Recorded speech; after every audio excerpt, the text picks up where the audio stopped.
ቅዱስ ላይ ታኅሳስ 29 ቀን የሚል የለም።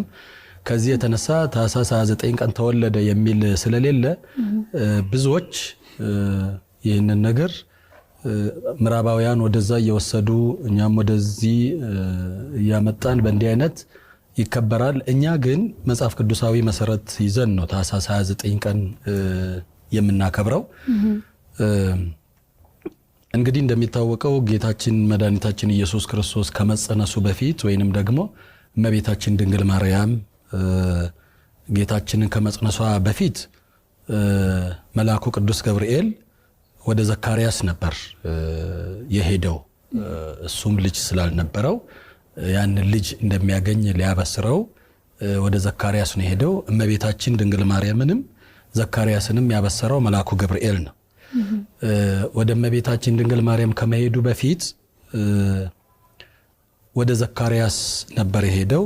ዘካርያስ በቤተ መቅደስ እያጠነ እያለ በመጽሐፍ ቅዱስ ላይ በሉቃስ ወንጌል በምዕራፍ 1 ከቁጥር 5 ጀምሮ ታሪኩ አለ። በይሁዳ ሄሮድስ በነገሰበት ጊዜ ከአብያ ወገን የሚሆን ስሙ ዘካርያስ የሚባል አንድ ካህን ነበረ ይላል። በዕብራውያን አቆጣጠር መልአኩ ቅዱስ ገብርኤል ወደ ዘካርያስ የሄደው በ7ኛው ወር ነው። የዕብራውያን አቆጣጠር መጋቢት ነው የሚጀምረው።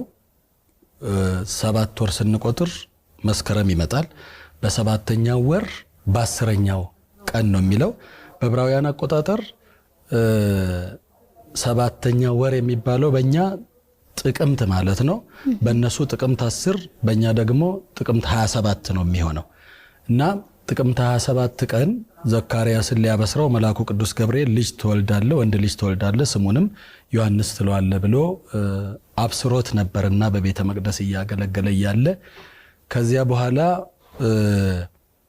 ይህንን ብስራት ሰምቶ ወደ ቤቱ በገባ በሁለተኛው ቀን ዮሐንስ ተጸነሰ።